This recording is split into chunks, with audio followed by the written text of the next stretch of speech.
Hello everyone, welcome back.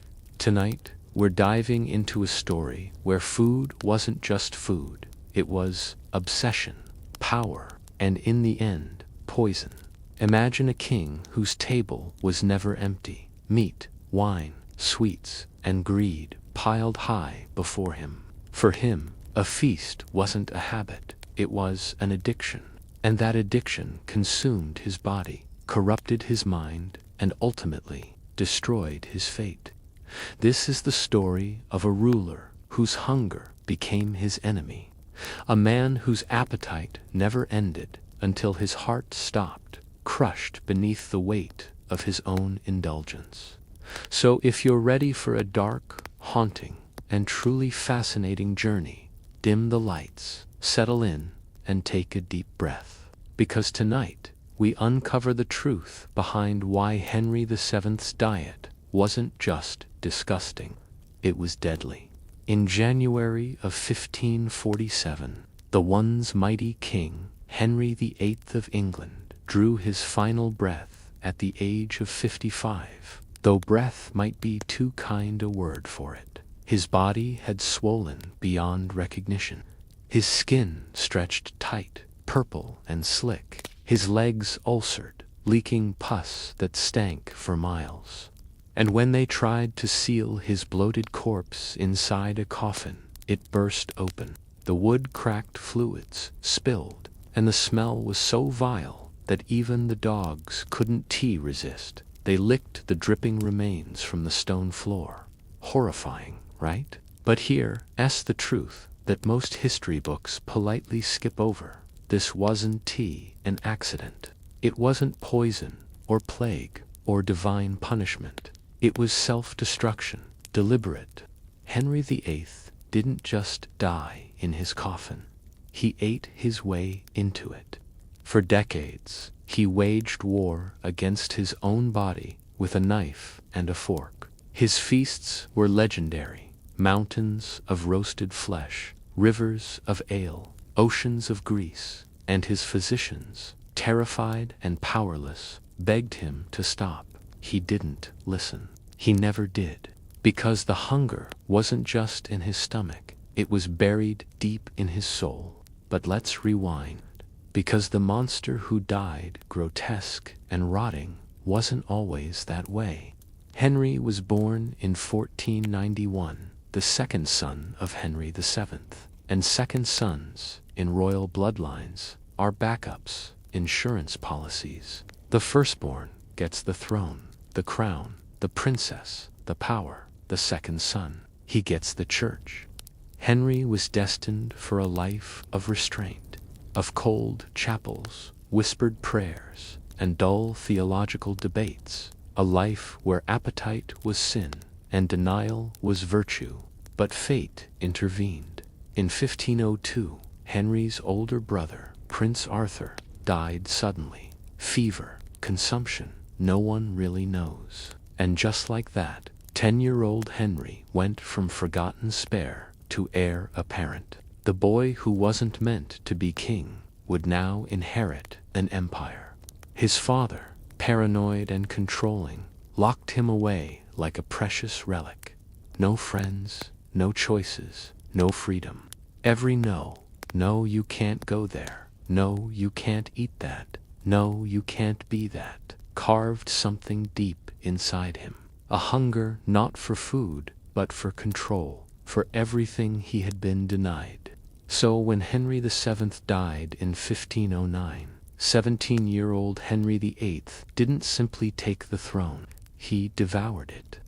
Gone was the cautious, miserly rule of his father. Henry would be everything his father wasn't: bold, loud, radiant, and unapologetically extravagant. Where his father saved, Henry spent. Where his father restrained, Henry indulged. And his indulgence didn't stop with power or women or gold. It extended to the most primal craving of all: food. Because here's what history tends to forget. Young Henry VIII was a god among men. Over 6 feet tall, enormous for the 16th century, broad-shouldered, athletic, with golden red hair and the arrogance of beauty. He hunted, jousted, fenced, and danced. Ambassadors called him the handsomest prince in Christendom. And he didn't just eat to survive, he ate to perform. His feasts were theater, whole roasted peacocks, their feathers reattached to shimmer like they'd risen from the flames. Swans drifting across tables. Dolphins and porpoises, yes, dolphins roasted and glazed. Herons, storks, whole boars with apples wedged in their mouths, carried in to the sound of flutes and laughter. It was power made edible. Every bite a declaration. I am king. I can have everything. But underneath the pageantry, something darker was already growing. Because while young Henry could still burn off the calories with hunting and sport, his appetite wasn't normal. He didn't eat like a man who was hungry. He ate like a man trying to fill an emptiness. He couldn't name the years of being told no, the years of waiting to matter. And now that he finally did matter, he would never stop consuming, and it showed. The older Henry got, the more the excess consumed him in return. But before we get there, let us step into a morning in the life of the king himself. The year is 1520, Hampton Court Palace. The sun barely risen. The king wakes, surrounded by servants who've watched him sleep, who dress him, clean him, and even wipe him. He hasn't taken a single step, but his breakfast already awaits, gleaming on silver platters. And it's not a meal, it's a siege. A gallon of ale to start. Yes, beer for breakfast, because water could kill you.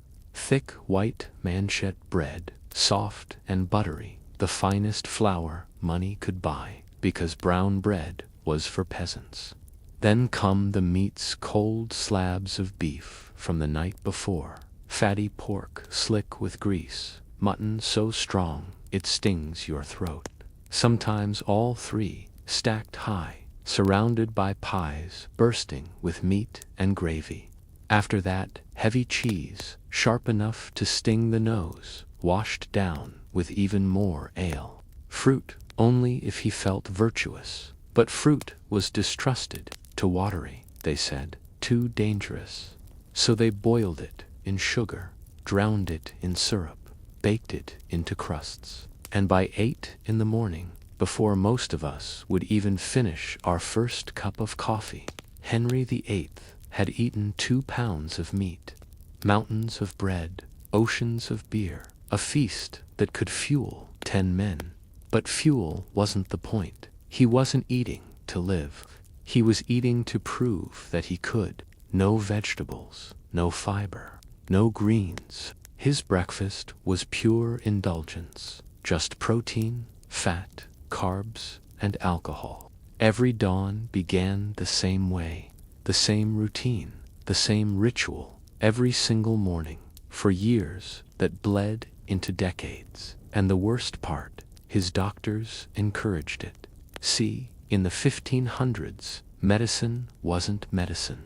It was alchemy, superstition, and a dangerous guessing game built on something called the 4 humors: blood, phlegm, black bile, and yellow bile.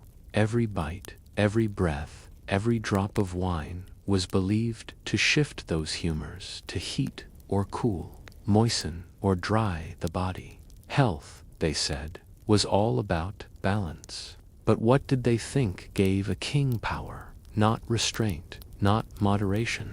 They believed strength came from heat, from meat. So they told Henry, eat more flesh, avoid greens, stay fiery, stay brave, stay kingly. Vegetables, those were for peasants. Soft, cold, wet things that made a man timid and weak. But meat that was hot, dry, bold, the essence of courage itself. And so Henry ate and ate and ate. Each morning, before the sun had fully cleared the mist over Hampton Court, he had already consumed more calories than most men would in a day. his belly full, his veins thick with ale, his crown glittering in the candlelight. He looked every bit the monarch of excess. But beneath the gold and glory, something inside him was breaking. And then, one moment, shattered everything. January 24th, 1536, a date that split his life in two. Before it, an athletic king, fearless, handsome, unstoppable. After it, a broken man, trapped in a rotting body. Henry was 44, too old for jousting, too heavy for his armor, but too proud to admit it. He thundered into the arena that day like a god of war, until his horse faltered. In a blink, the beast collapsed, 1,200 pounds of muscle and panic slamming down onto him. Steel crushed against dirt, and the King of England vanished beneath it. Silence. 2 hours, 2 agonizing hours. No one knew if he was alive or dead. When he woke, something was wrong. The pain never left. A deep wound in his thigh festered, dark and angry, and no treatment, not honey, not herbs, not leeches or fire could stop the rot. The infection dug into his flesh, into his bone, until the very air around him stank of decay. From that day on, the mighty King Henry VIII became a prisoner inside his own skin. His leg oozed, his head ached, his temper snapped like dry wood, and in that endless agony, food became his only comfort, his only escape. The hunts stopped, the dancing stopped, the laughter stopped, but the eating never did. He devoured to forget the pain, to feel something other than the endless throb in his leg. The man who once raced horses and wrestled courtiers could now barely stand. By his 50s, his waist had ballooned from 32 inches to nearly 60. Servants had to lift him in a special chair. The King of England, too swollen to walk. And yet, even as his body collapsed, his appetite roared louder than ever, because food wasn't just food anymore. It was power. It was control. It was the last thing the pain couldn't take away. By late morning, he was already thinking about dinner, the grand meal of the day, served not at night, but around 10 or 11 a.m. And if breakfast was indulgence, dinner was domination, a performance for the court, for ambassadors, for history itself. In the great kitchens of Hampton Court, more than 200 servants toiled like ants in hellish heat, chopping, roasting, boiling, basting, the air thick with grease and smoke, the walls blackened by years of flame, a kingdom of fire, all to feed one man. When the doors to the hall opened, it wasn't a meal that entered. It was a parade of power. The first course, the sea itself.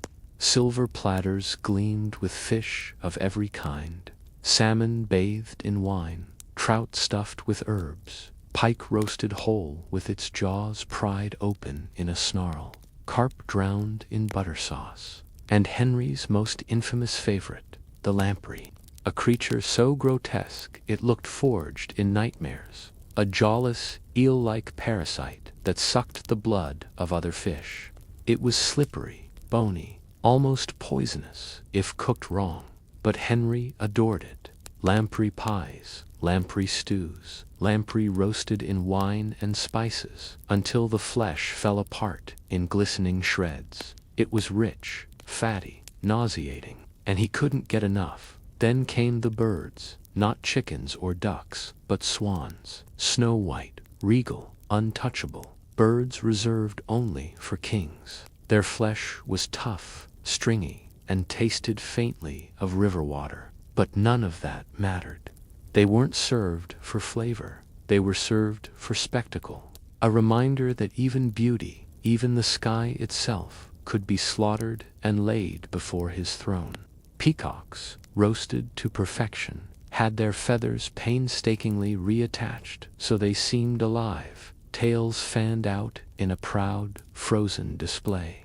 The meat itself was dry, stringy, almost indigestible. But taste didn't matter. Appearance was everything. Then came the more obscure birds, herons, bitterns, storks, cranes, semi-aquatic creatures no ordinary person would dream of eating.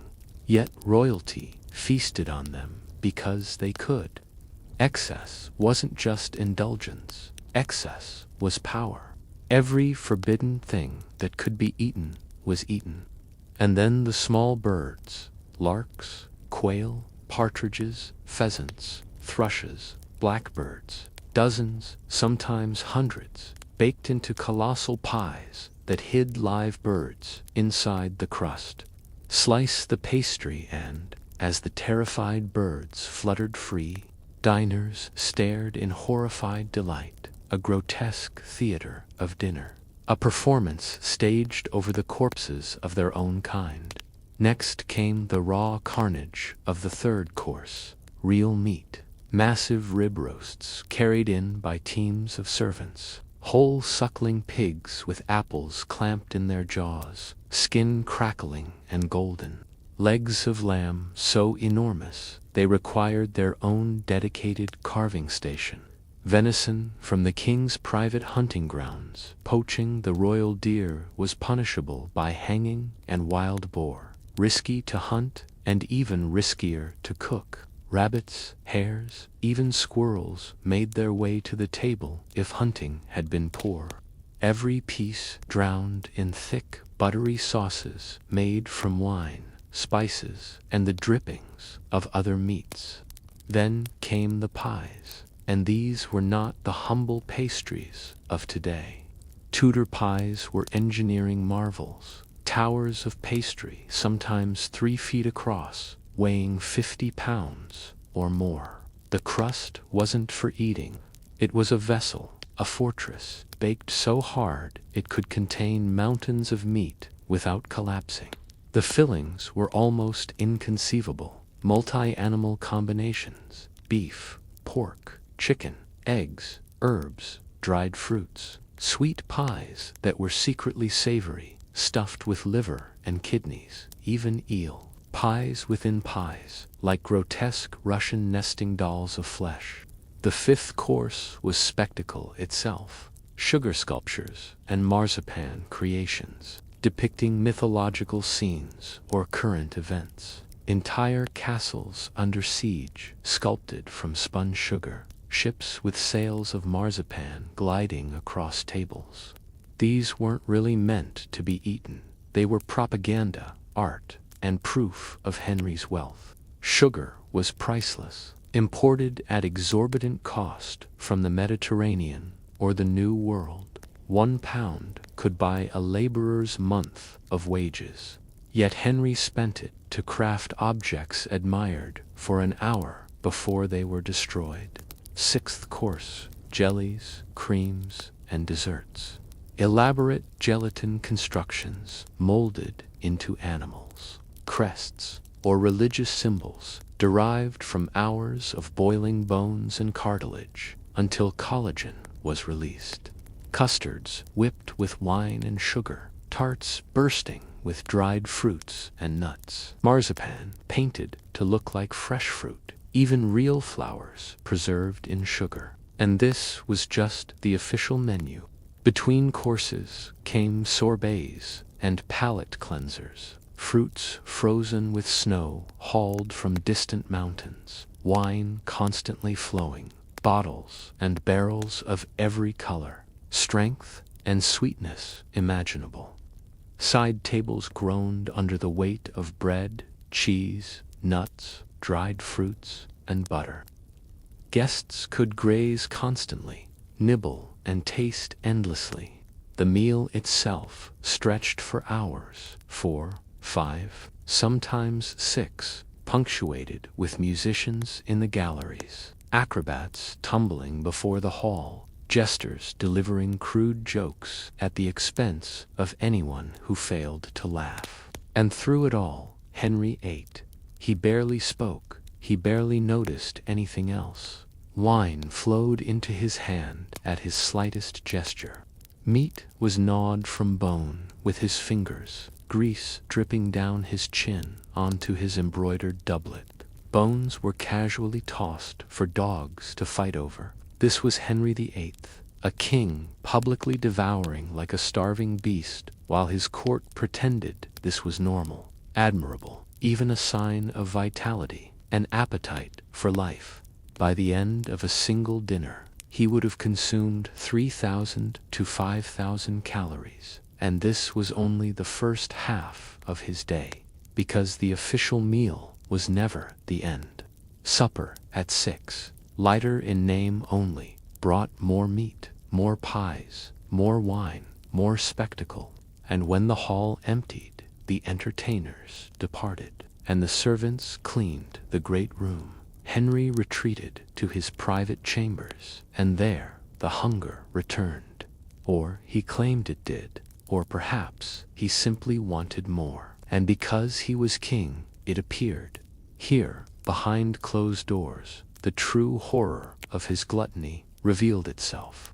These were not performances. These were compulsions, obsessions, frenzies. The men of his privy chamber, sworn to absolute secrecy, would watch him consume entire joints of cold meat in the dead of night, remnants of the earlier feast, devouring flesh with his hands, sitting by the fire. No plates, no cutlery, no dignity, just relentless consumption, until his hands gleamed with grease, his beard was matted, and his stomach swelled painfully.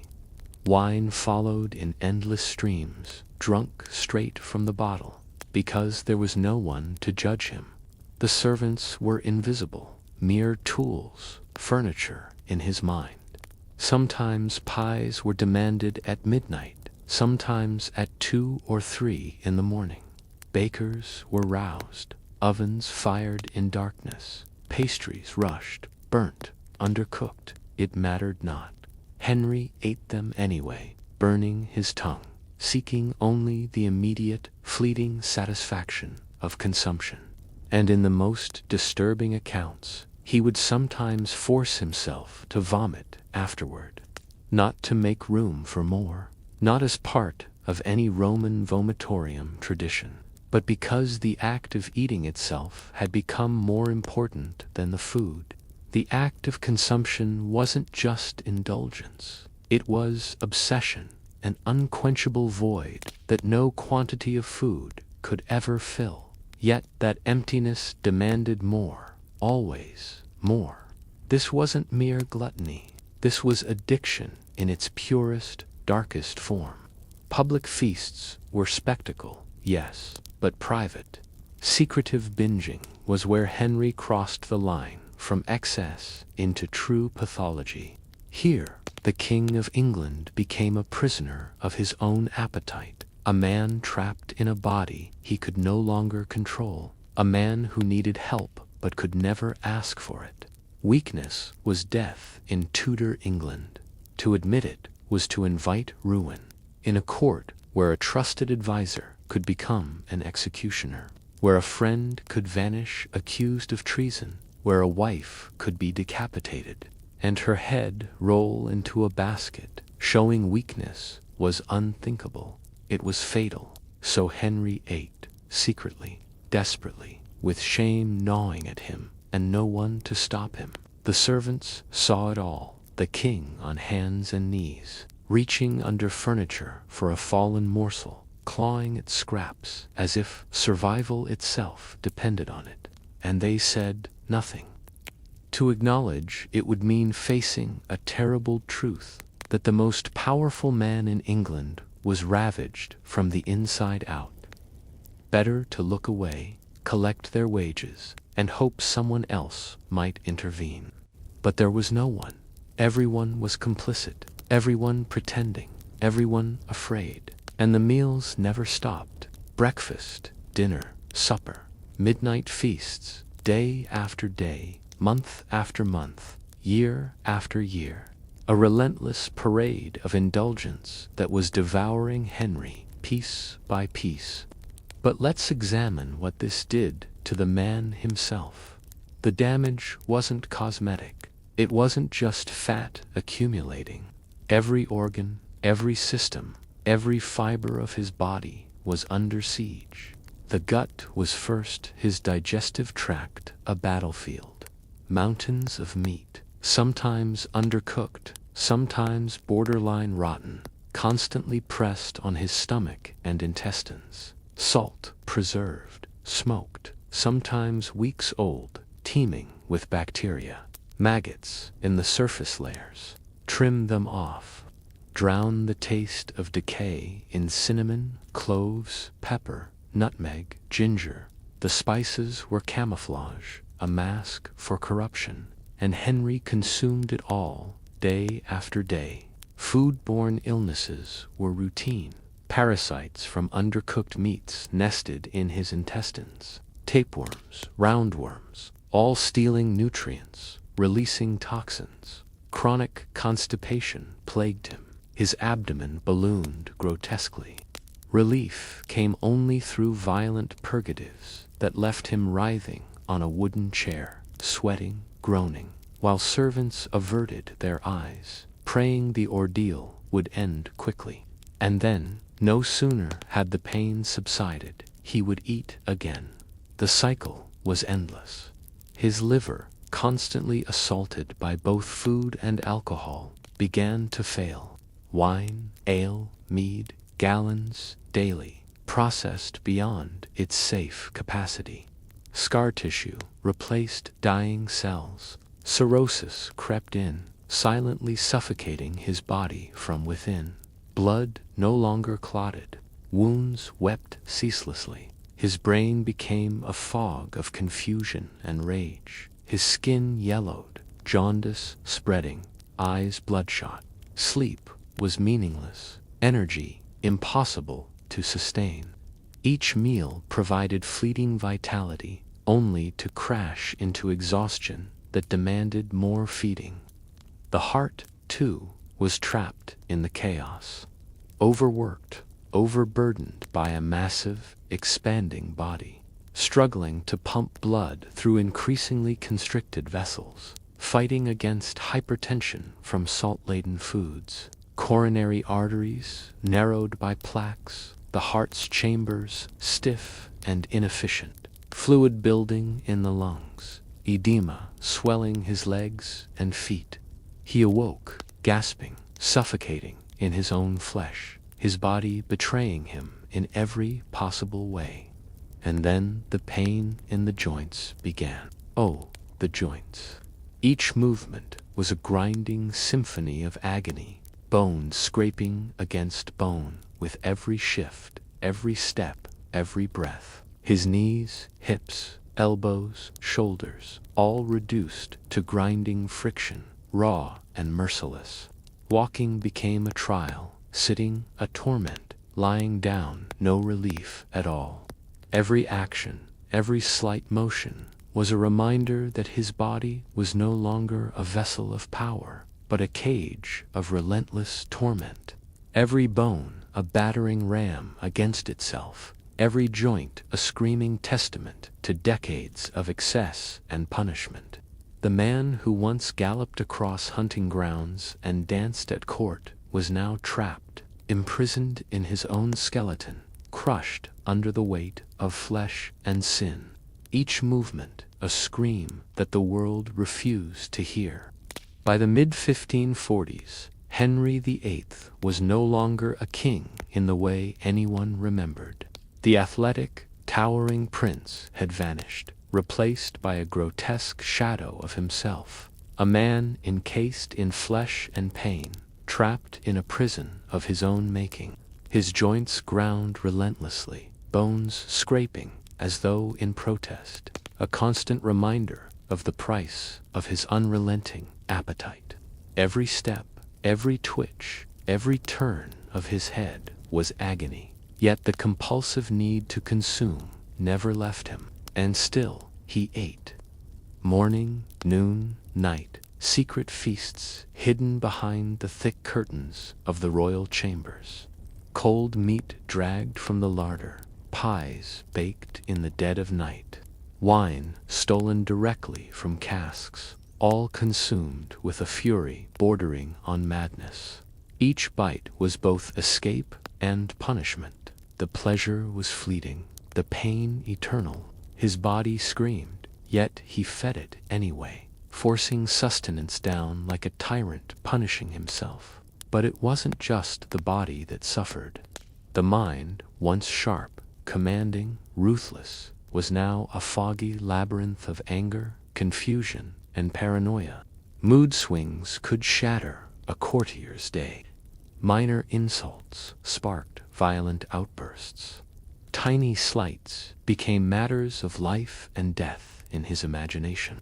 He raged at shadows, at mirrors, at the very air, and yet, in the quiet moments between indulgences, a terrifying clarity would strike. He was destroying himself, inch by inch, bone by bone. The royal physicians tried, as they always did, but the king no longer listened. They brought herbal remedies, purges, cauterization, laxatives, anything they could think of, all futile. He was beyond healing, beyond reason, beyond care. And then came the final years.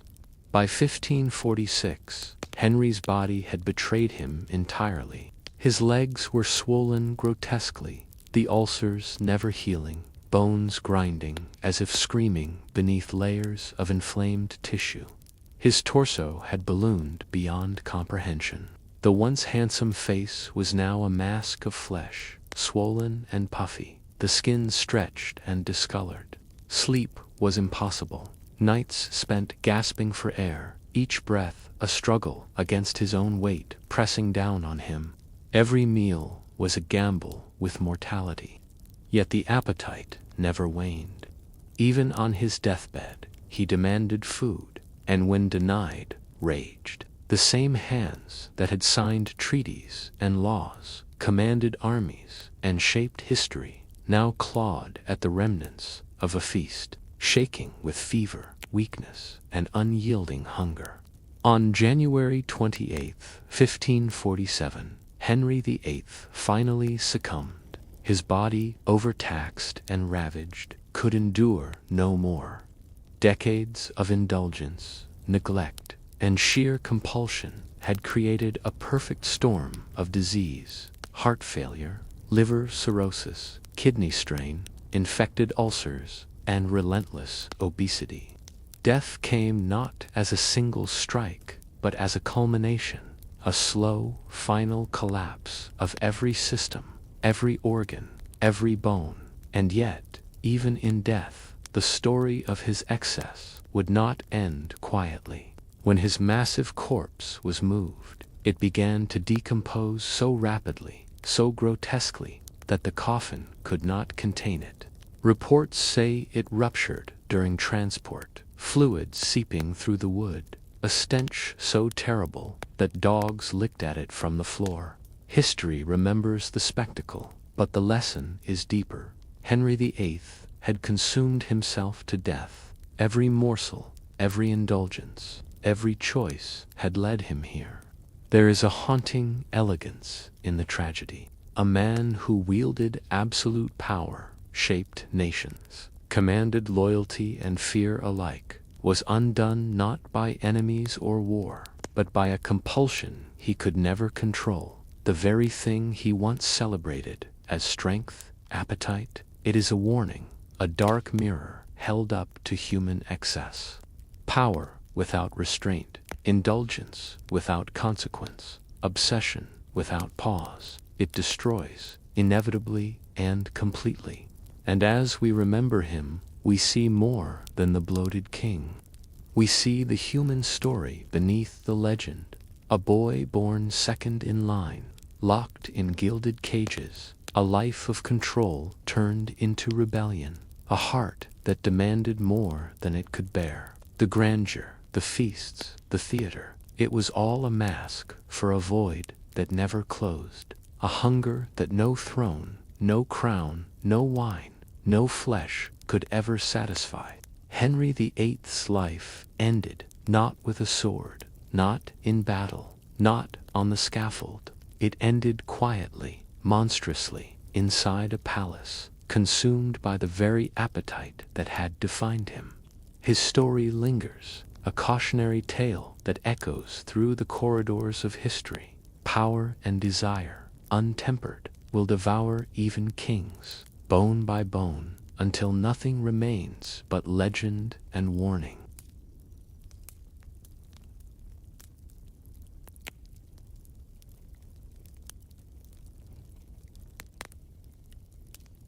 The night was too still for Alabama.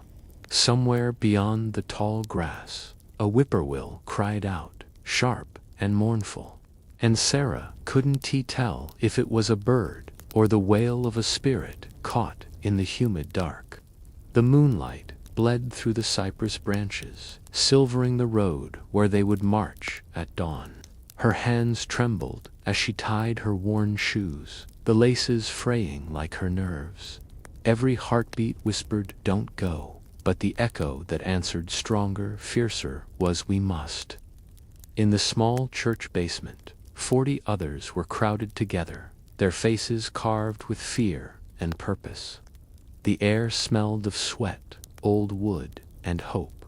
Reverend Cole's voice broke the silence. "Tomorrow they'll try to stop us, but we are not turning back. Not now, not ever." A murmur of assent rose, a quiet tide of courage. Sarah's brother, Henry, stood beside her. He was only 19, but his eyes carried the weight of a century. "You think they'll really shoot at us?" he asked under his breath. "They already did in Montgomery," she whispered back. "They just might again." He nodded, jaw tight. "Then I'll stand in front." She wanted to grab his arm and tell him no, to plead with him to stay behind. But how could she, when every sermon, every whisper in the night had led them here to this one act that might change everything? The march from Selma to Montgomery wasn't just a protest, it was a reckoning. Outside, the night wind shifted, tires crunched on gravel, every head turned. The lights of a truck flashed across the narrow windows, white, blinding. Someone gasped. Sarah felt her stomach twist. The truck idled for a moment, the engine growling like a threat, before rolling on down the dirt road. "Sheriff's men," Reverend Cole said quietly. "They're reminding us they're watching." At dawn, the march began. The sun was low, the air thick with mist, and the Edmund Pettus Bridge loomed a head-iron ribs against a pale sky. Sarah's heart beat faster with every step on the asphalt. She could hear the rhythm of hundreds of shoes slapping in unison, the whisper of prayers between clenched teeth, the soft rustle of the American flag someone carried near the front. Henry's hand brushed hers once. He didn't look at her, but she felt the warmth of it, the silent vow that no matter what came, they would face it together. And then they saw them. A wall of state troopers blocked the far end of the bridge. Helmets gleaming, batons in hand, gas masks hanging at their sides. Behind them, horses shifted and snorted, the beasts' flanks slick with sweat, though the day had barely begun. Sheriff Jim Clark himself sat atop one of them, his jaw set like granite, his eyes cold as the river below. "Turn around," a voice boomed through a megaphone. "You are ordered to disperse." Reverend Cole stepped forward, his hands raised high. "We have a right to march peacefully to the Capitol." "We come in peace, sir." The reply was a hiss of radio static hand, then a single order: "Advance." The first tear gas canister arced through the air like a meteor, spinning silver smoke. It landed near Sarah's feet, and the world dissolved into choking white clouds. Screams erupted. Horses thundered forward. The air filled with chaos. The snap of batons, the thud of boots, the shattering of courage turned to pain. Sarah's eyes burned. She stumbled, coughing, searching for Henry. She saw him once, his arm raised to shield his face before a trooper swung his club down. He vanished in the crush of bodies. She fell to her knees, gasping. A hand grabbed her, pulling her upright. It was a stranger, an old man, with tears streaking through the gas. "Run," he shouted. "Run, child." But she couldn't, not without Henry.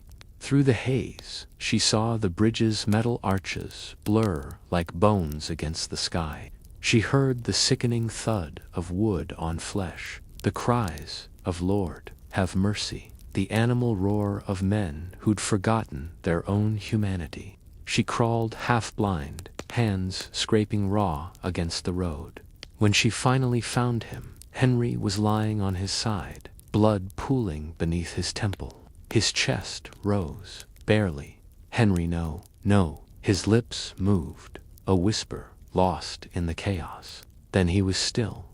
Hours later, Sarah sat in a makeshift infirmary in Brown Chapel. Around her, the wounded groaned. The air smelled of iodine and despair.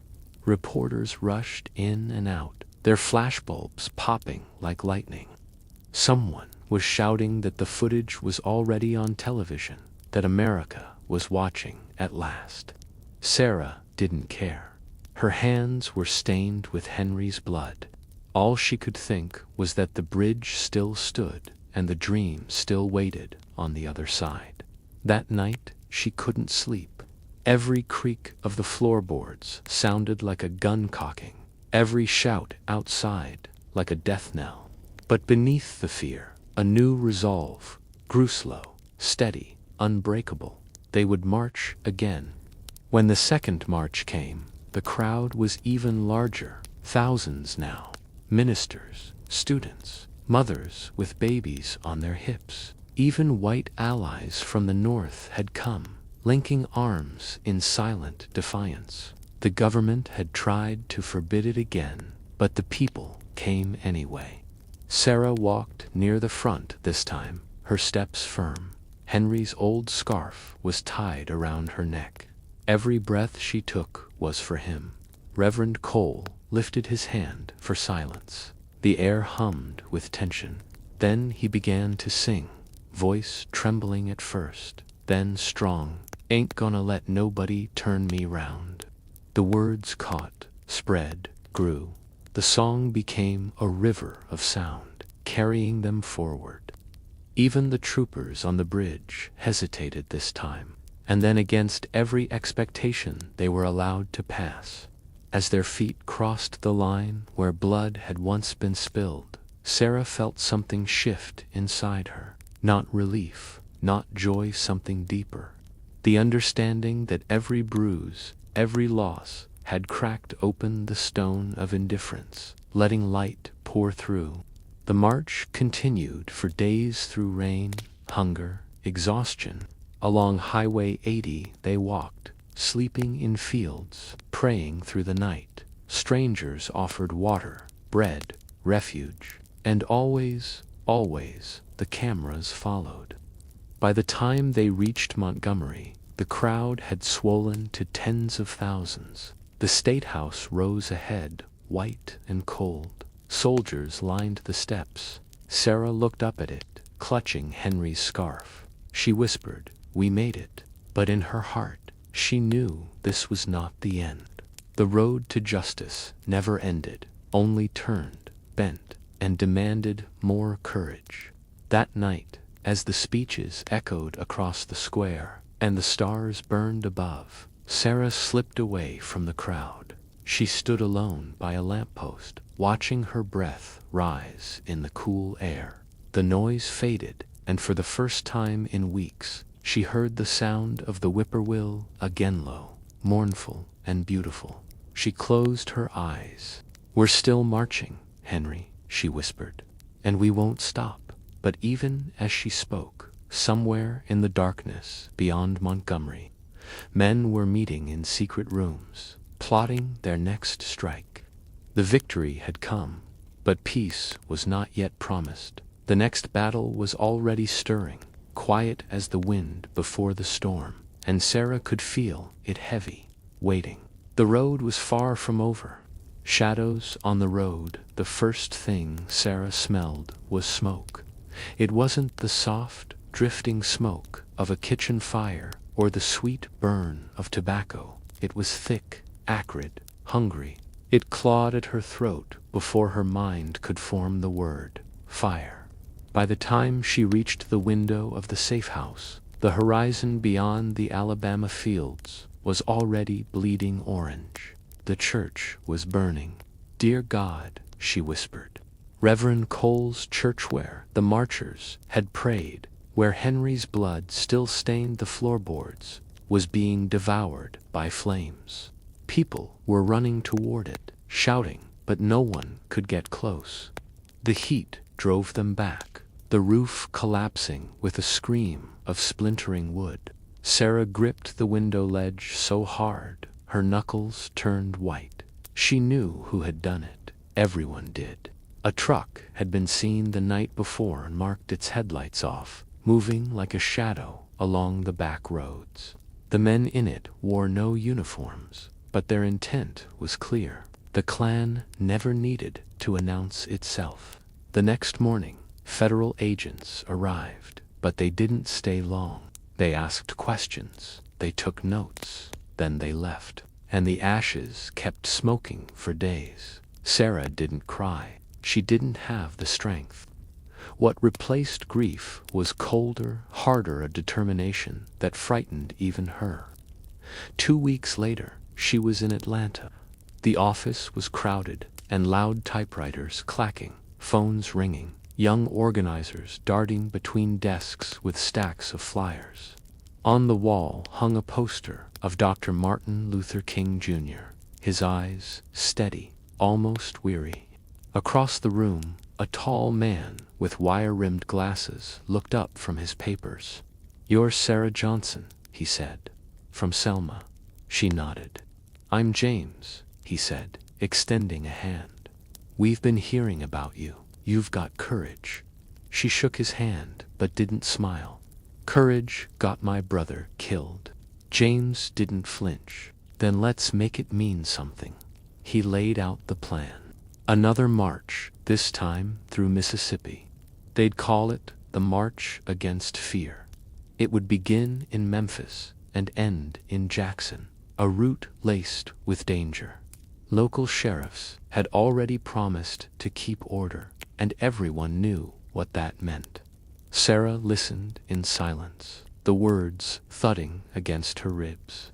She could still taste the tear gas, still hear the crack of batons from the bridge.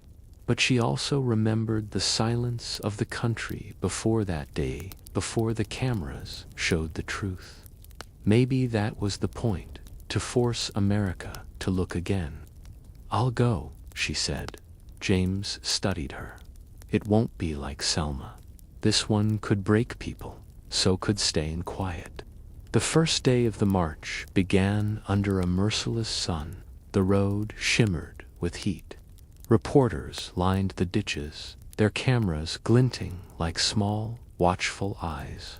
Sarah walked near the front, her footsteps steady on the cracked asphalt. At first, the people along the road just watched. Farmers stood in doorways, faces unreadable. A few women waved, but by the 3rd mile, the stares turned to glares.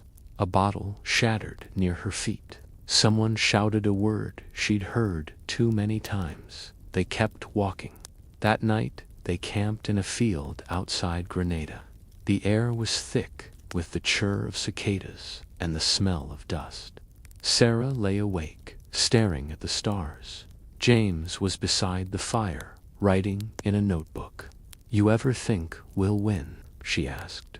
He didn't look up. "I think we'll make them see what they've done." "That's not the same." "No," he said quietly. "But it's a start."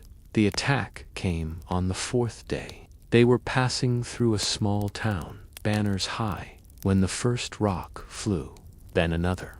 Within seconds, chaos erupted, men in plain clothes charging from alleys, armed with pipes and chains. Sarah heard the crack of skull, against metal, the cries of the wounded, the hiss of tear gas. Even though no police had been called, she tried to run, but a hand caught her arm. A man's face pale, sneering filled her vision. "You people don't learn," he spat, raising the chain. The blow never landed. James slammed into the man, knocking him aside. The chain whistled through the air, missing both of them. "Run," he shouted. They stumbled toward the trees as the screams behind them rose and fell like a storm. They hid among the pines for hours, the smell of sweat and fear thick between them. Somewhere nearby, engines revved, voices called through bullhorns, searching. Sarah pressed her back to a tree, trying not to breathe. "We can't just keep running," she whispered. James's reply was low and fierce. "We're not running, we're surviving." When darkness fell, they crept back toward the road. The scene was carnage, banners trampled, blood on the pavement, the echoes of sirens far away. The march had scattered, but not broken. They regrouped the next morning. No one suggested stopping. And when reporters asked what had happened, Sarah was the one who spoke. "They tried to silence us," she said, voice trembling but strong. "But we still have our feet, and we still have our voices, so we'll keep walking." Weeks passed. The marchers dwindled, then grew again as others joined.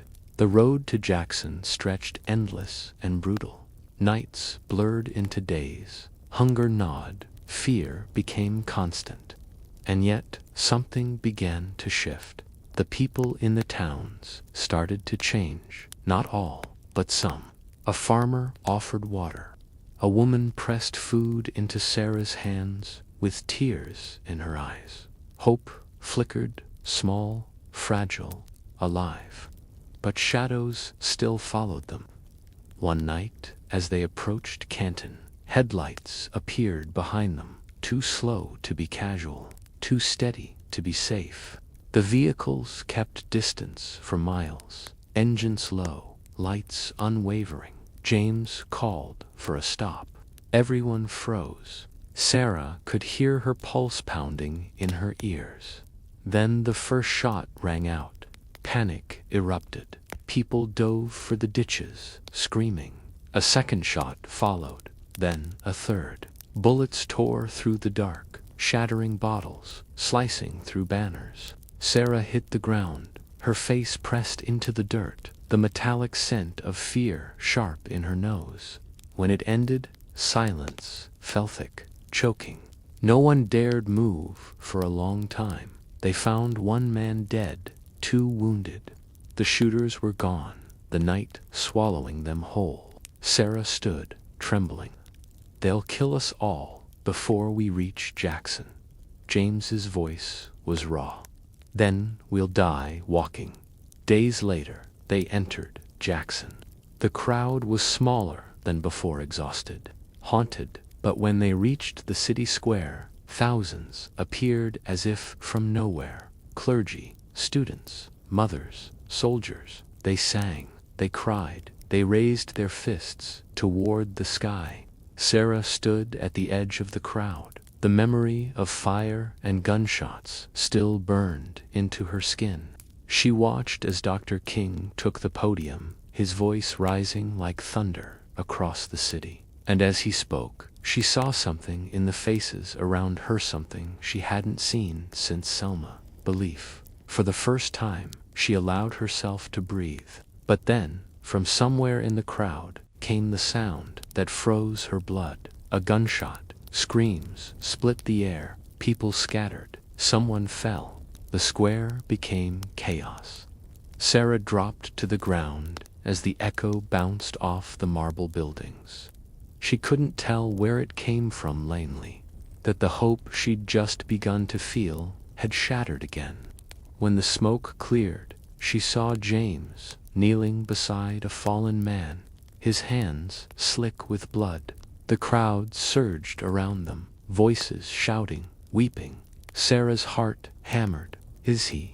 James looked up at her, his face gray. "Not this time, But next time, he didn't finish. He didn't need to. Because somewhere deep inside, Sarah knew the storm wasn't over. The movement had shaken the country, but the hate that fed the fire was far from spent. It waited, coiled and patient, in every dark corner of America, and she could feel it breathing.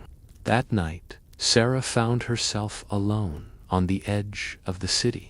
Sirens wailed in the distance. The moon hung low, red as a wound. She pulled Henry's scarf from her pocket and tied it around her wrist. A promise, a reminder, a curse. Somewhere behind her, voices were already rising again. Plans for another march, another fight, another reckoning. She turned toward the sound, her shadow long against the broken road, and though her heart trembled, her steps did not. The last light on the bridge, the letter arrived at dawn. No return address, just her name, Sarah Johnson, typed unevenly on a cream envelope stained at one corner. The postmark was smeared, but she could make out one word: Birmingham. Her hands trembled as she opened it.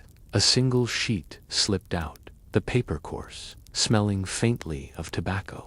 You think you won, girl. You didn't. You never will. Stay home, or next time, it's you. There was no signature, just a drawing crude, hateful of a burning cross.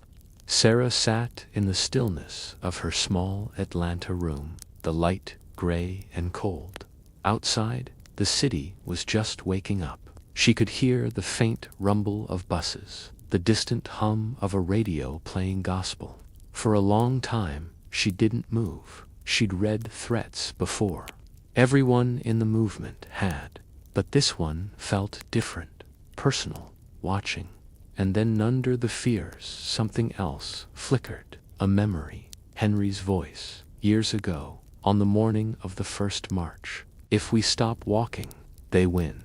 Sarah folded the letter, placed it carefully inside her Bible, and whispered, "Then I guess I'll keep walking."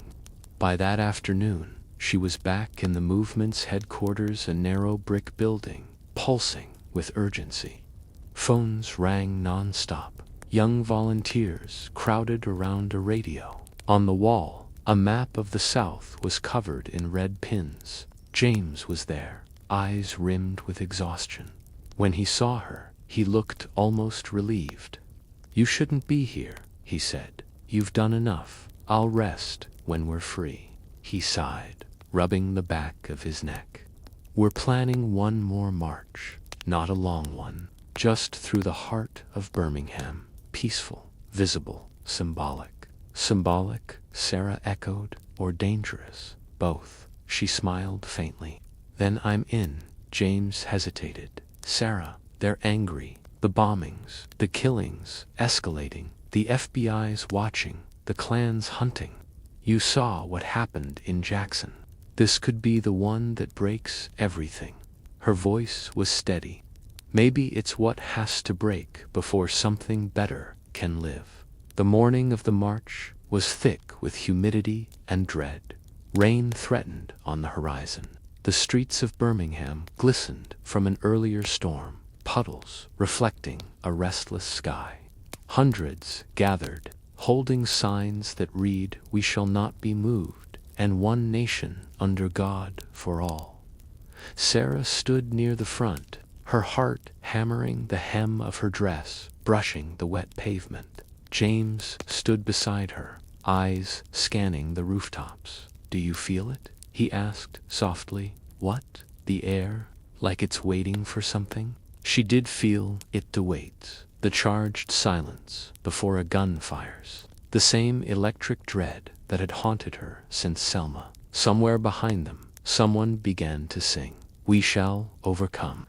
The voices joined, fragile but defiant. And then they began to march. The first half-mile passed quietly. Police cars idled on corners, officers watching with blank faces. The crowd grew, students, ministers, mothers, children clutching hands. Rain began to fall in soft, heavy drops. Sarah tilted her face upward. The rain felt clean, alive, washing the fear from her skin.